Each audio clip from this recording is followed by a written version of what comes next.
What if I told you that you're not actually married to your wife? You're married to the version of her that your mind has created. I want you to think about it for a second. Every argument, every assumption, every moment that you thought, she doesn't respect me, she doesn't care, she's controlling, she's narcissistic, she'll never change, and where she's thought the exact same things about you. What if I told you that almost all those conclusions have less to do with your wife than they do with the lens that you're both looking through? And here's the craziest part about all this. Your brain has one primary job: to predict reality. And so what? It fills in gaps, connects dots, creates stories, and tries to keep you safe. The only problem is, it doesn't care whether those stories are true or false. All it cares is whether they're believable. And the longer that you believe something is true, the more true it becomes. And if you've ever been betrayed, rejected, criticized, abandoned, or wounded in the past, your brain starts projecting those old wounds onto the people that you love most in the present moment. And you stop seeing your wife stops seeing you, and you both start seeing your history. Which means you're no longer responding to reality. You're responding to your perception of reality. And that's what we're gonna cover today. It's called projection, psychological projection. And it's one of the biggest reasons couples stay trapped in the same arguments for years, even decades. So in this video, I'm gonna show you exactly how projection works, why almost everyone does it without even realizing it, and how it's silently destroying intimacy, trust, attraction, and connection inside your marriage. And here's my promise. By the end of this video, you're gonna have the ability to separate what is actually happening from the story that your mind is telling you. You're gonna learn how to catch your projection in real time, how to stop reacting to assumptions, and how to begin seeing your spouse with a level of clarity that most couples never experience. Because here's what I've learned after working with thousands of men and women. You don't experience your marriage. You experience your perception of your marriage. And if you can change the perception, well, you can change everything. Because your perception is either your power or your prison. And that single concept has saved marriages, restored attraction, ended years of conflict, and helped many hundreds of men finally understand why all the communication techniques in the world never worked in the first place. So if you're ready to stop fighting the person that you think that you're married to and start understanding the person who's actually standing directly in front of you, this is for you. Let's dive in. So a couple of weeks ago, I'm standing in the kitchen cleaning up after breakfast. It's super loud in the house. The kids are being kids. They're all over the place, super high energy, dishes in the sink, cereal is on the floor. Somebody needs something from me literally every 10 seconds. And I've got my ear pods in. Just a little music, just a little worship music, a little space in my own head, right? A little overstimulated, right? Let me just get through the mess and feel like I can, be myself and kind of regulate myself right now in this moment. And my wife walks in, looks at me and says, "Do you have to wear your ear pods right now?" That's the whole thing. 7 words, a question about ear pods. And something in me goes up in flames, quick. Just as she's finishing the sentence, the heat is already in my chest. I hear criticism. I hear her trying to control me, telling me that I'm doing it wrong again. And I could feel the defensiveness building. And I came back at her with a little edge in my voice. And in a second, I'd gone from cleaning up the kitchen, listening to worship music, to standing my ground in a fight that she didn't even know she started. Now that was not what was happening inside her head in her experience, because in her experience, she was just reaching out for me. She wanted that moment of connection before the day swallowed both of us in it. She didn't want me disappearing behind the music. She wanted her husband to be present and have a conversation with her. That's all that question was. But even my reaction was too big for the question about the ear pods themselves. That's what you call an amygdala hijack. It's when your reaction outweighs the situation. Because in that moment, I wasn't reacting to her at all, even though it felt like it. Now, I want you to notice something about that. The size of my reaction didn't match the size of what was actually happening. Small thing came in, huge thing I felt internally as a trigger. That gap, the mismatch, the thing I want you to start watching for yourself is the key right there. Because it's not just ear pods. And for you, it might be your wife asking you if you paid a bill and you're here, you think I'm irresponsible. It might be her asking in a totally normal voice, "Are you almost ready?" And you feel like a kid being rushed and nagged. It might be the way she sighs when she's tired and you decide the sigh is about you. A question about the kids, about money, about the weekend, and out of literally nowhere, you're heated or you're cold and you've already left the room inside your own head. Don't deny it. You know you've been there. Every guy has. And when that happens, something older just got touched. Her words landed on a wire that was already there long before she ever met you. Let me walk you through it in this quick picture. See, projection is when you fight the wrong person. And let's talk about why you do it. You don't see them as they are, you see them through the lens of your past. The same event happens, but there's two different lenses, two different perspectives. They say something and you hear what your wounds expect. She hears he's distant, he doesn't value me, and he never listens. And he hears she's cold, she doesn't care, and she's attacking me. See, it's not about them. It's about what's inside of you. And here's some common examples. Accused of not caring, what's the wound? A fear of abandonment. Because people who have a fear of abandonment accuse people of not caring. What's the wound? Deep insecurity, and you accuse other people of judging, especially your wife. You have a wound where you feel guilty about your own needs because you learned in the environment you grew up in that your needs don't matter, then you accuse your wife of being selfish. If your wife has a wound where she fears intimacy, well, guess what? She accuses you of being distant. See, projection is when we unconsciously put our own thoughts, fears, insecurities, or unresolved wounds onto our spouse instead of owning them in ourselves. And how it happens is there's a trigger, something your spouse does or says, a wound gets activated, it hits an old wound inside of you. A story gets created, your mind fills in the blanks, you project it, you attribute your story to them, and then you react. You respond from the story, not reality. And all that happens in a split second. And it destroys connection because you stop seeing reality clearly, you attack, defensiveness comes up, misunderstandings turn into resentment, the cycle repeats and intimacy disappears, and eventually both people feel blamed, unseen, and alone. So here's the real game changer, is when you ask this question, what inside of me is this touching? Because it shifts you from blaming them to healing yourself. Guess what? These two people are two victims. This guy expects her to do something different so he can feel better. Because why? He blames her. She expects him to do something different so she can feel better. She blames him. Blaming makes you a victim. And here's the worst part about all that. It's that their change of behavior doesn't heal you. Look, your wife's change of behavior, your husband's change of behavior, if you're a woman watching, doesn't heal you. You are responsible for that work no matter what. Now, that doesn't mean they're absolved of responsibility and they can just do whatever they want and they shouldn't be concerned about how that affects you. But what it does mean is that your healing is always your responsibility. So let's go back here for a second. To break this pattern, you got to pause before you react. You got to separate facts from the story. You got to get curious, not certain, and you got to ask, clarify, and verify. You got to own your lens. Your past is not their fault, and you got to heal and grow like we just talked about. The clearer you see, the deeper you love. Because why? Well, your spouse isn't your enemy. Sometimes they're just standing where your past used to stand. So stop projecting your wounds, start seeing them. That's where real connection begins. So in order to break this down further and really help you understand this and give you some value in this video, I want to provide you with a tool that I call the X-ray. So this will really help you out. So let's talk about some common statements and projections and their real root. Okay, let's take a statement like, "You never listen to me." Okay, what is she actually saying? Well, she's actually saying that she oftentimes feels unheard and it's frustrating for her. See, it's an accusation on the surface, but it's a confession underneath the surface. You gotta use your X-ray vision to look at what's underneath the surface. Maybe she says, "You're so distant lately." What is she really saying? "I'm feeling lonely and I miss our closeness." Maybe she says, "You're always so critical." What is she actually saying? "I'm sensitive to criticism and it hurts when I feel judged." Maybe she's saying, "You're so controlling." What's she actually saying? She values her independence and she feels stifled at times. Maybe she says, "You're so selfish." What's she actually saying? "I have needs too and I feel neglected." Maybe she says, "You're not affectionate anymore." What is she actually saying? "I crave physical affection and I miss feeling close to you." Maybe she says, "You never make time for me." What's she actually saying? "I feel undervalued and unimportant." Maybe she says, "You're always too busy for us." What's she actually saying? "I need more quality time together to feel connected." Remember, an accusation is an accusation. It doesn't require vulnerability. That's why people oftentimes won't just say the thing, because saying the thing requires them to be vulnerable. Maybe you say, "You don't appreciate me." What are you actually saying to her? That you want to feel acknowledged and valued. But guess what? People don't communicate the real problem and the real need. What do people communicate? The blame towards their partner. They project it because those who don't self-reflect externally project. Maybe she says, "You're so defensive." Well, what is she actually saying? "I feel like my opinions aren't respected and it's frustrating." All right, so look, hopefully by now you get the point. You can see it. And once you can see it, you can't unsee what you've seen. And this is why the Total Breakthrough Academy is so powerful, because guys every single day are getting breakthroughs because they had blind spots. Even the best coaches have coaches. So look, I want you to just picture 100 different men standing in my kitchen that morning when that happened. Same wife, same 7 words, same tone, same ear pods. One of them says, "Oh, sorry," and pops an ear pod out without even thinking twice. One doesn't even look up.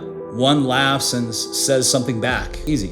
and a few go quiet and cold, and a few, like me that day, come back hot. Same exact situation, 100 different reactions. So it could never have been just the situation. If the situation caused the reaction, every man would react the exact same way, but they don't. Which means the thing that decided my reaction wasn't even her question to begin with. It was something already inside of me. Something that read her 7 words that day and decided in that very split second what they meant. And guess what? It decided wrong. I projected. And that's the thing that our mind does. It's not a character flaw. Our mind just takes something old, something from a long time ago, and it lays it over the person that's right in front of you in the moment. See, your brain is a survival organ. It seeks to recreate the dynamics of what you've already survived. And so it thinks it's helping you out because of heuristics and habits. And it says, hey, this is what I think you should be thinking or feeling right now. And there's that split-second judgment about what this means and whether you're safe or not. It happens faster than you can even think, way faster. And see, that's the part that matters most. The read doesn't feel like an opinion, it feels like the truth. When my read said she's criticizing you, it didn't feel like a guess. It felt like a fact about the world. And see, then the reaction came. The heat, the defensiveness, the edge in my tone. And we always think the reaction's about the situation, that it's about her, when it's never about the situation. It's about the read. It's about perception. And that read was written a long time ago. And that's why willpower doesn't fix it. And we're gonna get to that. That read fires in milliseconds. Your calm, your good intentions, your I'm gonna do better next time. Those take whole seconds, at least 10 to 15, 20, 30 sometimes to a minute to show up. That's why that habit, that reaction, that read wins the race every single time because it got there first. So where did the read come from? Well, not your wife. It was written years before she even walked into your life. But most guys have no idea that that's occurring. And I'll tell you, for me, I grew up feeling like I could not do anything right. And a lot of that goes back to my relationship with my pops and my family in general. Now, I'm not gonna hand you one big dramatic scene because there was a lot of things that went on, right? I shared a lot of that in separate videos, but a lot of it for me was small stuff that went on as well. When I tried hard, but it didn't quite land like it was good enough. Over and over, maybe it was a look, a correction, a sigh, the sense that whatever I did, there was a better version that I'd missed again and again. And a lot of it added up. And that's not me blaming my childhood. These things aren't excuses, they're reasons. And see, for me, I built that read fast so I could protect myself. I learned to see criticism coming before it actually landed. And I learned to brace. I learned to defend myself early before the blow because bracing hurt less than getting caught off guard. And that read was smart. It was ingenuitive. It was the best thing a boy could build with what he had to help him feel safe. But the problem is nobody turns that off. And that boy grows up and he gets a job, he has a kid, he's got a wife, he's got a kitchen, and the read's still running in the background, all day scanning every face for the old danger. It's really good at its job. The only problem is it's just decades out of date. It's what I call your inner operating system, your life timeline system, your emotional blueprint system, your core values system, and your pattern recognition system. And those 4 systems are the systems we walk guys through inside the Total Breakthrough Academy. Because that system can't tell the difference between a father who made you feel like nothing you did was good enough and a wife who just wants you to take her ear pods out for a minute to just simply talk to her. Now look, if you're anything like me, you've already tried to fix this. And you've probably tried a lot of stuff that everybody tells you to try. So let me tell you why it hasn't worked. And let me first by explaining that it's not because you're weak or you're just not smart enough to figure it out. It's that you try to use willpower. You tell yourself, well, I'm gonna try to stay calm. And you mean it, but you've already said it. And by the time you said it, you don't realize that pattern fires in milliseconds and your willpower shows up seconds later, after the fact, in hindsight. So you can't outmuscle something faster than thought. That's not a discipline problem because you have discipline. You built a career, you built a business, you provide, you show up. See, discipline works everywhere except here because here, the thing driving you is not a decision. It's a reflex. You try the communication tips, the scripts, say it this way, use I statements, take a breath, count to 10, and check it out. Maybe it helps for a week or so. But those tools all work on your reaction, what comes out of your mouth. But none of them touch the read that fired underneath. You're quieting what you say and never touching what's actually firing. You try just walking away. You try to give yourself space. You try to cool off. And that's not nothing. But if you walk away without actually seeing what's firing, you just come back later and do it again. Same trigger, same read, same reaction, and you're just on a perpetual loop. And look, none of that stuff's stupid. It all works, but it just works at the wrong level. Now, here's the hard part that I'm not gonna sugarcoat. This has a cost, and other people have been paying for it. To go back to my kitchen, my wife reached for me. And what she got back from me in that moment, even though I didn't intentionally do it, was I kind of pushed her away. She offered connection, and she got some defensiveness. And that wasn't the first time in my entire life. When that old read runs, people closest to you and me. You get the guarded, closed off version of us instead of the real one. And over the years, that adds up to a lot of small moments where people in our lives reach for us and they get that protected version of who we are instead of the real version of who we are. And look, understanding where your read comes from doesn't negate those moments. It doesn't rewind them. That part is yours and mine to carry, and we do. But there's also other people in that kitchen, our kids, they're watching. They soak it in without even knowing that they're doing it. And they're learning how a man handles it when he feels criticized. They're learning what happens in a home when someone reaches out. They're watching me, they're watching you. And slowly they're building that same read in themselves, got built in us. And that's how it passes down. Generational trauma, it's not one big event. Sometimes it's just years of small ones. Same as it came to me, years of small ones. And see, that's the part that gets me. And not guilt for just the sake of guilt, but the fact that there's a pattern that I never chose that's trying to become their inheritance. And see, I'm the guy that's gonna stand in the chain that's gonna do something about it and break it. And so are you. So I'm gonna tell you something that I had to learn myself. You're not a bad man. You're not a cruel husband who just can't stand his wife. Brother, you're a good man. You're just running an old operating system and the wrong read at the wrong person. And those are completely different things. And that difference is literally everything for you and me. Because one of them you can actually change. And the line I keep coming back to, and I say it to myself all the time, I've said it for years to all my guys, it's that her behavior says everything about her and nothing about you. But why you get triggered says everything about you and nothing about her. One more time. Her behavior says everything about her and nothing about you.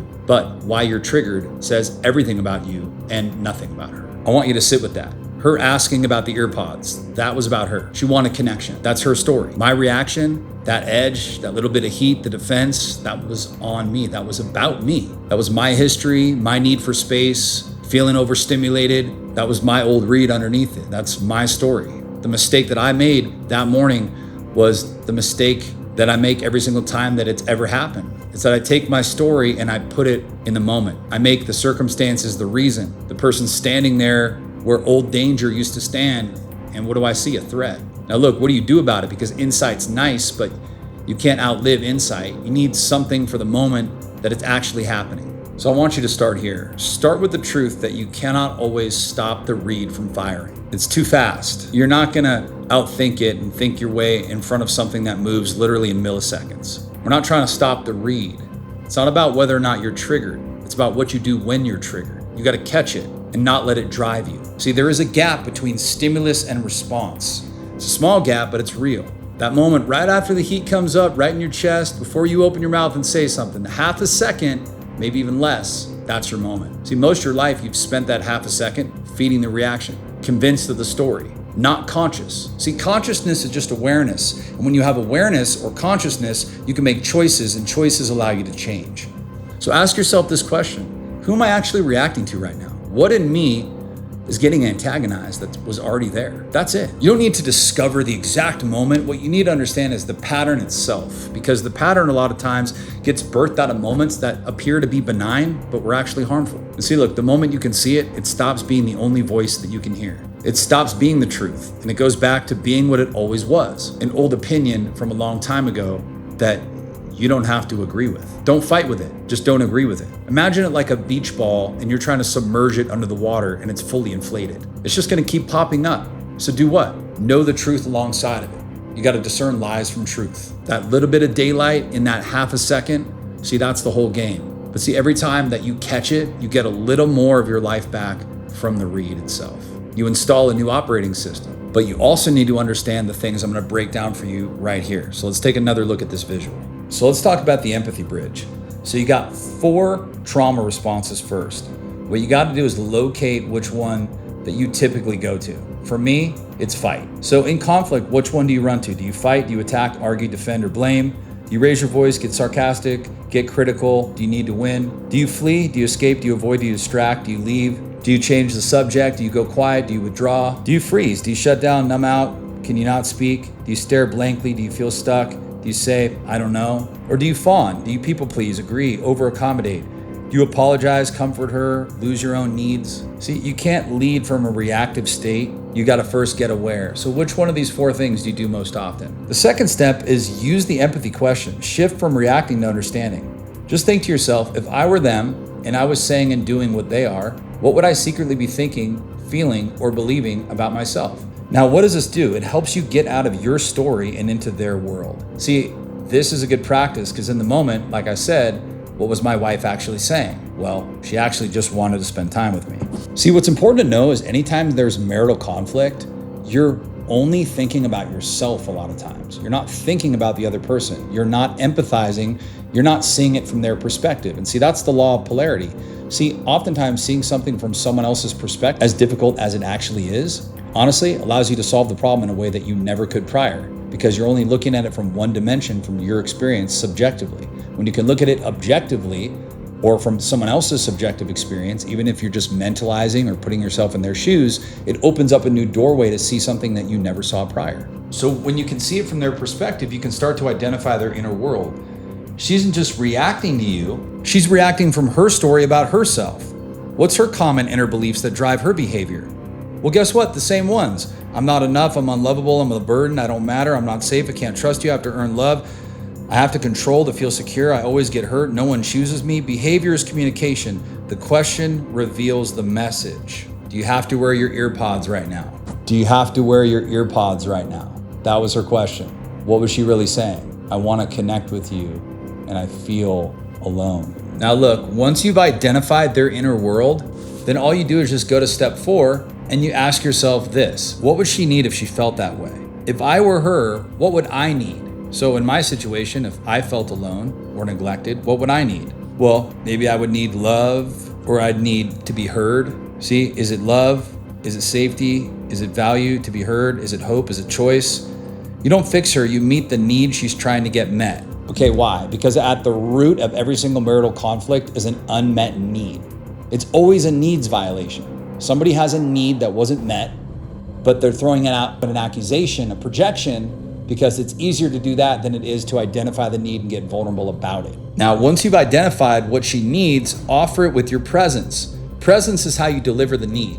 Calm body, slow breath, relaxed shoulders, steady eye contact, soft eyes, no threat, grounded tone, low, slow, and confident. I call this your Elvis voice, right? When you come in, you cruise in with that low, slow radio DJ, jazz, 102.7 FM. It's when you come in with that prosody. That's polyvagal theory, Stephen Porges. You come in with a very low tonality. That prosody, what it does is it actually regulates her when you bring down your voice and speak. You literally speak at a quarter speed.